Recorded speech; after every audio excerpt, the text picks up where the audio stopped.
Chennai Super Kings versus Delhi Capitals के बीच खेला गया टाटा आईपीएल 2022 का धमाकेदार मुकाबला, जहां गुरु और चेले की इस जंग में गुरु ने बाजी मारी और ऐसी बाजी मारी कि दिल्ली कैपिटल्स के लिए प्लेऑफ की रेस कठिन नहीं, बहुत ज़्यादा कठिन हो गई है। और चेन्नई सुपर किंग्स के जीत के बावजूद अभी भी उम्मीद बरकरार है कि यह प्लेऑफ तक पहुंच सकती है। तो आइए सारी समीकरण को जानते हैं कि चेन्नई सुपर किंग्स के पास अब भी चांस है, लेकिन कैसे, वो सारी जानकारी आपको देंगे। लेकिन उससे पहले अगर आप चैनल पर नए हैं, सब्सक्राइब नहीं किए तो जल्द से जल्द चैनल को सब्सक्राइब कर दीजिए ताकि आप ऐसे ही लेटेस्ट अपडेट पा सकें। आईपीएल 2022 का मैच नंबर 55 यानी कि 55वां मैच दोस्तों खेला गया शानदार stadium D Y Patil sports academy Mumbai के मैदान पर, जहां गुरु और चेला आमने सामने आए टॉस के लिए, यानी कि महेंद्र सिंह धोनी और ऋषभ पंत आमने सामने आए। दोनों के बीच मजाक मस्ती देखने को मिली, लेकिन टॉस जीता यानी कि टॉस के बॉस बने ऋषभ पंत। चेहरे पर खुशी थी क्योंकि गेंदबाजी करने को मिली थी पहले, यानी कि चेस करना था, लेकिन महेंद्र सिंह धोनी की पलटन ने अपनी बल्लेबाजी से दमखम दिखाया और हैरान करके रख दिया। चेन्नई सुपर किंग्स की प्लेइंग 11 आज के महामुकाबले में Ruturaj Gaikwad, Devon Conway, Robin Uthappa, Ambati Rayudu, Moeen Ali, Mahendra Singh Dhoni, Shivam Dube, Dwayne Bravo, Maheesh Theekshana, Simarjeet Singh और मुकेश चौधरी देखने को मिले। आपको एक नाम मिसिंग लग रहा होगा, वो नाम है सर रविंद्र जडेजा, जो इस सीज़न में चेन्नई कप्तान बन के उतरे थे, लेकिन बीच सीज़न में उनको बेंच पर बैठा दिया गया है। रविंद्र जडेजा इस मुकाबले में नहीं खेले, उनकी जगह शिवम दुबे को मौका मिला। तो वहीं दिल्ली कैपिटल्स की टीम भी बदलाव के साथ उतरी थी। मनदीप सिंह और ललित यादव इस प्लेइंग 11 में नहीं थे। मुस्तफिजुर रहमान नजर नहीं आए, चेतन साकरिया नजर नहीं आए दोस्तों। तो डेविड वार्नर, श्रीकर भरत को मौका मिला था आज। Mitchell Marsh, Rishabh Pant, Roman Paul, अक्षर पटेल, दीपल पटेल, शार्दुल ठाकुर, कुलदीप यादव, खलील अहमद, ओमनिक नॉर्किया हमें दिल्ली कैपिटल्स की प्लेइंग 11 में देखने को मिले। दिल्ली कैपिटल्स ने टॉस जीतकर पहले गेंदबाजी करने का डिसीजन लिया था, तो चेन्नई सुपर किंग्स की टीम पहले बल्लेबाजी करते हुए 208 रन 208 का स्कोर रन बनाने में कामयाब रही। ये चौथा इस सीज़न का 200 प्लस स्कोर था चेन्नई सुपर किंग्स की तरफ से। 4 बार इस सीज़न 200 से ज़्यादा स्कोर बनाए चेन्नई ही कर सकते। जब मारने पर आती तो किसी की नहीं सुनती, जब नहीं मारती तो मतलब मारती नहीं। पहले विकेट के लिए आज पार्टनरशिप डेवन कॉनवे और ऋतुराज गायकवाड़ के बीच 110 रनों की वो भी 11वें ओवर की समाप्ति तक 43-41 रन पर दोस्तों यहाँ पर आपको बताएं ऋतुराज गायकवाड़ का विकेट गिरा था। 33 रन में ऋतुराज गायकवाड़ 41 यानी कि 41 रन बनाकर 33 बॉल में आउट हुए थे। 4 चौके 1 छक्के की मदद से 124 के बीच उनका स्ट्राइक रेट था। ओमनिक नॉर्किया ने ऋतुराज गायकवाड़ का विकेट चटकाया था, कैच पकड़ी थी अक्षर पटेल ने। तो डेवन कॉनवे जो पिछले 2 मुकाबले से लगातार बेहतरीन पारियां खेले हैं, इस मुकाबले में भी उनके बल्ले से एक आतिशी पारी देखने को मिली। शतक से चूक जा रहे हैं आज, तो बहुत अच्छा मौका था शतक बनाने का, अपने आईपीएल करियर का पहला ही शतक बनाने का, लेकिन यहाँ शतक से चूक गया आज। लेकिन एक अच्छी पारी खेली, इनका पूरा साथ दिया शिवम दुबे ने। पहला विकेट जब 11वें ओवर की आखिरी गेंद पर 110 रन पर गिरा था ऋतुराज गायकवाड़ के रूप में, तो डेवन कॉनवे का विकेट दोस्तों आता है 17वें ओवर की तीसरी गेंद पर, जब टीम का स्कोर 169, यानी कि ऋतुराज गायकवाड़ का विकेट गिरने के बावजूद भी रनों की गति पर रोक नहीं लगी और शिवम दुबे ने आतिशी पारी को जारी रखा था। दूसरी तरफ डेवन कॉनवे ने अपना 50 भी कंप्लीट किया, शो की ओर बढ़ रहे थे, लेकिन 49 गेंदों में 87 रन यानी कि 49 बॉल में 87 रन, 7 चौके 5 छक्के की मदद से खेली। 177 का इस बीच इनका स्ट्राइक रेट था। डेवन कॉनवे की बात करें तो आईपीएल के अभी तक के 4 मुकाबले इन्होंने खेले हैं, सिर्फ चारों मुकाबले की बात करें तो ये बल्लेबाज बहुत ज़्यादा रनों की गति से आगे बढ़ता जा रहा है, बाकी सभी बल्लेबाजों को पीछे छोड़ते हुए बड़ी ही तेजी से दोस्तों बल्लेबाज नाम कमा रहा है, इस बात में कोई दोहराई नहीं। खलील अहमद ने इनका विकेट चटकाया था, कैच पकड़ी थी ऋषभ पंत ने। 7 चौके 5 छक्के इनकी 87 रनों की पारी में थे। तो दूसरी तरफ शिवम दुबे ने 19 गेंदों पर 32 रन, 2 चौके 2 छक्के की मदद से मारे थे। 168 का उनका स्ट्राइक रेट था। इस बीच मिचेल मार्श ने यहाँ पर शिवम दुबे का विकेट चटकाया था और कैच पकड़ी थी डेविड वार्नर ने। 19 गेंदों पर 32 रन की पारी शिवम दुबे ने खेली, आतिशी पारी थी। रायडू 6 गेंदों पर 5 रन बनाकर खलील अहमद का शिकार हुए। तो महेंद्र सिंह धोनी ने 8 गेंदों पर 21 रन, 1 चौके 2 छक्के की मदद से खेले। और जिस काम के लिए यानी कि ये फिनिशर के लिए जाने जाते हैं, और इन्होंने फिनिश करा था और 200 का आंकड़ा पार कराया था टीम का अंतिम क्षणों में। 1 चौका 2 छक्के यहाँ पर महेंद्र सिंह धोनी की इस आतिशी पारी में शामिल थे। मोइन अली ने 4 गेंदों पर 9 रन और बिना खाता खोले उथप्पा आउट हुए थे। ब्रावो 1 गेंदों पर 1 रन बनाकर खड़े थे। नॉर्किया ने 3 विकेट चटकाए इस मुकाबले में, तो खलील अहमद ने 2 और 1 विकेट मिचेल मार्श ने। 208 रन 6 विकेट के नुकसान पर चेन्नई सुपर किंग्स ने पहले बल्लेबाजी करते बनाए थे। दिल्ली कैपिटल्स चेस करने उतरी तो आप सभी को बताएं डेविड वॉर्नर और श्रीकर भरत ने यहां पर शुरुआत बहुत ही बेकार दी। दिल्ली कैपिटल्स से उम्मीद थी कि थोड़ी बहुत तो फाइट करेगी, मतलब सामने अगर गुरु महेंद्र सिंह धोनी थे तो चेले को दमखम दिखाना चाहिए था, यानी ऋषभ पंत को आतिशी पारी खेलनी चाहिए थी। इन्होंने थोड़ी बहुत कोशिश भी करी, लेकिन इस सीजन सबसे बड़ी दिक्कत ये रही है कि ऋषभ पंत या दिल्ली कैपिटल्स की तरफ से डेविड वॉर्नर को अगर छोड़ दिया जाए या रोमन पॉल को छोड़ दिया जाए तो किसी और बल्लेबाज ने बल्ले से रन नहीं बनाया। ये कड़वी हकीकत है।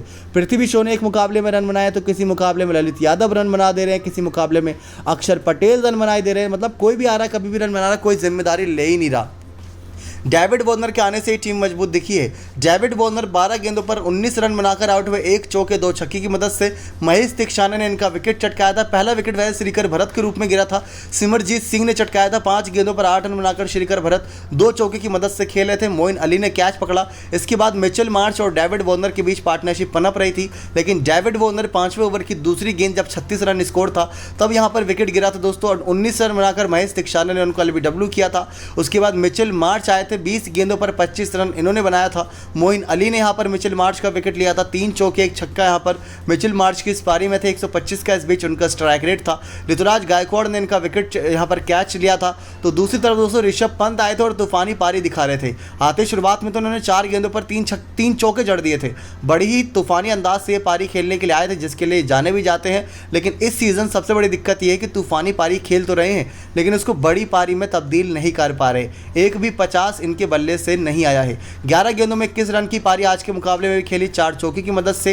रोमन पॉल से एक आतिशी पारी की उम्मीद थी कि कुछ तो दमखम दिखाएंगे, कुछ लड़ेंगे, कुछ फाइटिंग करेंगे, लेकिन 9 गेंदों पर 3 रन बनाकर ये भी मुकेश चौधरी का शिकार हुए। तो रिपल पटेल 3 गेंदों पर 6 रन यानी कि 1 छक्का मार के ये भी आउट हो गए। मोइन अली ने इनका विकेट लिया, कैच पकड़ी थी डेवन कॉनवे ने। तो दूसरी तरफ अक्षर पटेल 3 गेंदों पर 1 रन बनाकर मुकेश चौधरी के हाथों क्लीन बोल्ड हुए। फिर लास्ट में शार्दुल ठाकुर ने कुछ अच्छे शॉट्स लगाए। 19 गेंदों पर 24 रन इन्होंने बनाए, 2 चौके 1 छक्के की मदद से। 126 का इस बीच इनका स्ट्राइक रेट था। ब्रावो ने इनका विकेट चटकाया, कैच पकड़ी महेंद्र सिंह धोनी ने। सिमरजीत सिंह ने कुलदीप यादव का विकेट लिया, 17 गेंदों पर 5 रन बनाकर वो आउट हुए थे। लास्ट में खलील अहमद का विकेट पहली गेंद पर लेकर डीजे ब्रावो ने इस मैच को कर दिया था खत्म, वो भी करीब 2 से 3 ओवर पहले। आपको बताएं 10 विकेट से यहाँ पर दिल्ली कैपिटल्स सिर्फ 117 रन ही बना पाई। 91 रन 91 रन की हार हुई। चेन्नई सुपर किंग्स ने दिल्ली कैपिटल्स को बहुत बुरी हार का सामना कराया। 2 विकेट मुकेश चौधरी ने, 2 विकेट सिमरजीत सिंह ने, 2 विकेट जॉन ब्रावो ने, तो 1 विकेट महेश दीक्षाना ने चटकाया था। और मोइन अली ने साथ ही साथ यहाँ पर 3 विकेट चटकाए थे दोस्तों अपनी इस बेहतरीन गेंदबाजी में। लेकिन बात करें सबसे बेहतरीन तारीफ के योग्य तो डेवन कॉनवे है, जो लगातार 4 मुकाबले खेले हैं अभी तक सीज़न, लेकिन 3 मुकाबले में लगातार 350 यानी कि अर्धशतकीय पारी खेली है इस बल्लेबाज ने। चेन्नई सुपर किंग्स की सबसे बड़ी जीत कह सकते हैं एक तरीके से, या इस सीज़न की सबसे बड़ी जीत कह सकते हैं। 91 रनों की जीत दर्ज करी दिल्ली कैपिटल्स के खिलाफ, और गुरु की जीत हुई। Devon Conway player of the match बने, लेकिन इसके बाद चले पॉइंट्स टेबल की तरफ। तो चेन्नई सुपर किंग्स जीती है मुकाबला, तो बड़ा फ़ायदा उनको मिलता नजर आया। चेन्नई सुपर किंग्स की टीम दोस्तों 8वें नंबर पर जो आ चुकी है, जो पहले 9वें नंबर पर थी। 11 में से 4 मैच कोलकाता भी जीते हैं, 11 में से 4 मैच चेन्नई भी जीते हैं। अगर आपको बताएं दोस्तों तो पिछले कुछ सीज़न तक ये हाल रहा है कि 7 मैच जीत कर भी टीमों ने क्वालिफाई करा है, लेकिन अब शर्त एक है कि रॉयल चैलेंजर बेंगलोर और राजस्थान अपने बचे हुए मुकाबले हारे। यहाँ तक कि दिल्ली कैपिटल्स और हैदराबाद को ही बचे हुए मुकाबले हारने होंगे, और पंजाब को भी। तब जाके यहाँ टीमों के लिए चांस बनेगा कि कोई 7 मैच जीत कर अंदर एंट्री करे। लेकिन अब एक यहाँ पायदान ऊपर आ गई है इसी जीत के साथ चेन्नई सुपर किंग्स। लखनऊ 8 जीत के साथ और गुजरात 8 जीत के साथ पहले दूसरे पर है। लखनऊ पहले पर, जीत दूसरे पर गुजरात टाइटंस, तीसरे पर राजस्थान, चौथे पर बेंगलोर, 5वें पर दिल्ली, 6ठे पर हैदराबाद, 7वें पर दोस्तों पंजाब किंग्स, 8वें पर चेन्नई, 9वें पर कोलकाता और 10वें पर मुंबई इंडियंस। दिल्ली कैपिटल्स मुकाबला तो हारी, लेकिन जो नेट रन रेट में अच्छी उछाल थी इनकी, वो भी इन्होंने गंवा दिया अपनी इस हार के साथ। इसी के साथ चले यहाँ पर ऑरेंज कैप और पर्पल कैप की तरफ। तो ऑरेंज कैप की लिस्ट में तो मतलब जॉस बटलर सबके बॉस बने ऊपर बैठे हैं। सबसे ज़्यादा रन बनाकर दोस्तों इस सीज़न 11 मैचों में 618 रन बना चुके हैं अभी तक जॉस बटलर। पिछले सीज़न 635 रन करीब 15-16 मैचों में ऋतुराज गायकवाड़ ने मारी थी, तब ऑरेंज कैप जीती थी, लेकिन इस सीज़न 618 तो अभी तक मार चुके हैं यहाँ पर जॉस बटलर। और चेन्नई अगर दिल्ली की गेंद बल्लेबाजों की बात करें तो डेविड वॉर्नर ने 9 मैचों में 375 रन मार कर इस लिस्ट में 5वें नंबर पर है ऑरेंज कैप की। तो वहीं दूसरी तरफ दोस्तों दोस्तों और कोई नज़र बल्लेबाज आता नहीं है दिल्ली कैपिटल्स की तरफ से। ना ही चेन्नई सुपर की बात करें तो चेन्नई सुपर किंग्स की तरफ से दोस्तों यहाँ पर ऋतुराज गायकवाड़ ने 11 मैचों में 306 रन बनाए जो और 18वें नंबर पर, और धीरे धीरे तेजी से इसमें डेवन कॉनवे भी आगे बढ़ते नजर आ रहे हैं। पर्पल कैप के मामले में दोस्तों यहाँ पर युजवेंद्र चहल 11 मैचों में 22 विकेट के साथ पहले पर हैं, तो वानिंदु असरंगा दूसरे पर 12 मैचों में 21 विकेट के साथ, कागिसो रबाडा तीसरे नंबर पर है 10 मैचों में 18 विकेट के साथ,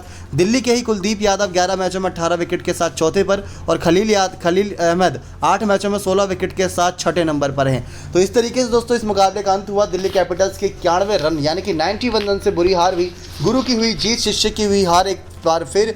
अब देखते हैं इस मुकाबले में क्या कहते हैं चेन्नई सुपर किंग्स बाकी टीमों का और कैसे खेल बिगाड़ती है। क्या चेन्नई 7 मैच जीतकर प्लेऑफ में क्वालिफाई कर पाएगी या नहीं। ऋतुराज गायकवाड़ ने अच्छी बल्लेबाजी करी, डेवन कॉनवे ने उससे अच्छी बल्लेबाजी करी और प्लेयर ऑफ द मैच बने डेवन कॉनवे। Next 9 sports